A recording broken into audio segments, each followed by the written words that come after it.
咁啊當然啦，漁民杯到時賽嘅咧都係賽艇，就唔係賽龍躉啊。咁啊龍躉船咧，佢哋拉咗佢哋嘅比賽船入咗嚟比賽區域之後咧，佢哋就會泊咗喺呢一個嘅起點位嗰度㗎啦。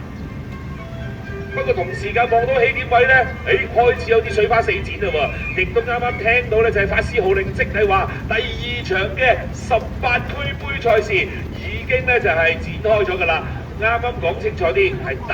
2場嘅準決賽，即係話進入決賽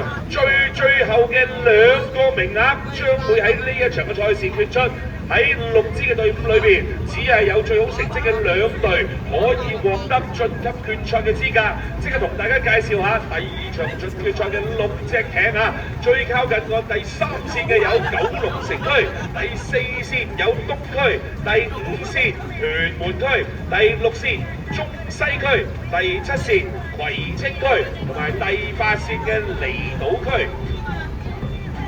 不過睇嚟一開幕咧就已經有艇咧提前宣佈棄權咁滯㗎啦，因為咧有少少擺錯位啊，咁啊所以咧打斜咧就偏咗出去，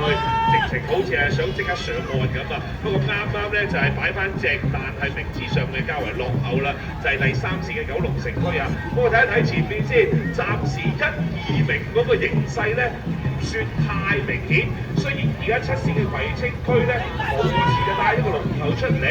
進入最後100米咧仍然冇絕對嘅優勢㗎，因為喺後邊咧2隻左右都夾住左右門神一樣啊。6線嘅中西區、8線嘅離島咧都未放過佢㗎，而且見到6線嘅中西區開始逆風逆吹啊，越爬越快，說時遲那時快，佢哋側邊